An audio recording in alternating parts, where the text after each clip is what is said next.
ভাইয়া একটা কথা বলবো। বল তাইলে কি বলবি বল। ভাইয়া কি যে বলবো, আমার ফ্রেন্ডরা মিলে প্ল্যান করছে কক্সবাজার যাবে। পয়লা বৈশাখে আমার ভার্সিটি বন্ধ তো তো ভাইয়া আমাকে 10,000 টাকা দাও। কিসের টাকা? আমার দ্বারা কোনো টাকা পয়সা হইবে না। তুই না গত সপ্তাহে সিলেট গেলি বন্ধু বান্ধব নিয়ে ঘুরতে, আবার কিসের টু? মাত্র 10,000 টাকা চাইছি, এই জন্য তুমি আমাকে এই কথা বলতে পারলা? তোমার মতো ভাই থাকার থেকে না থাকাই ভালো। সবাই টুরে যাবে আর আমি যেতে পারবো না। ছি ভাইয়া ছি। বললি তুই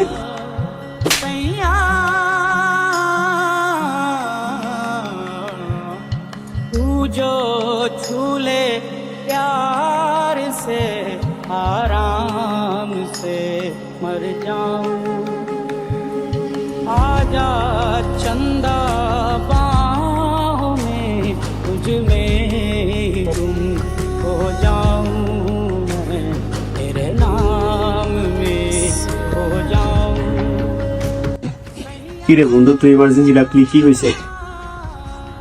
আমার 10,000 টাকা লাগবে ইমার্জেন্সি বন্ধু। আমার ছোট ভাই কক্সবাজার যাবে ট্যুরে, আমার কাছে সকালে টাকা চাইছে। পরে আমি জেদের বসে থাপ্পড় দিয়ে বইছি।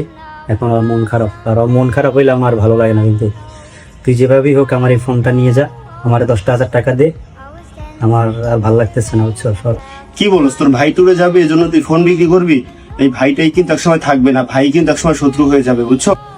আরে না, আমি ওর জন্য জীবনও দিয়ে দিতে পারি। তুই তো একটা ফোন নিয়ে আসিস, ওরা আমি অনেক ভালোবাসি।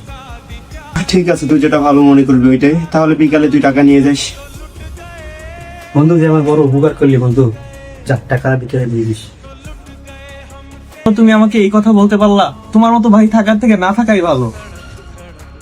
বাবা মারা যাওয়ার পর কখনো অভাব বুঝতে দেয়নি এই ভাইটি। 3 মাস ধরে চাকরি নেই, তবুও হাসি মুখে পুরো সংসারটা সামলাচ্ছে।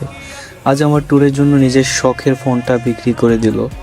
সত্যি আজ নিজের কাছেই খুব ছোট মনে হচ্ছে। কেন আমি তার সাথে এমন ব্যবহার করলাম? से मर जाऊं आजा चंदा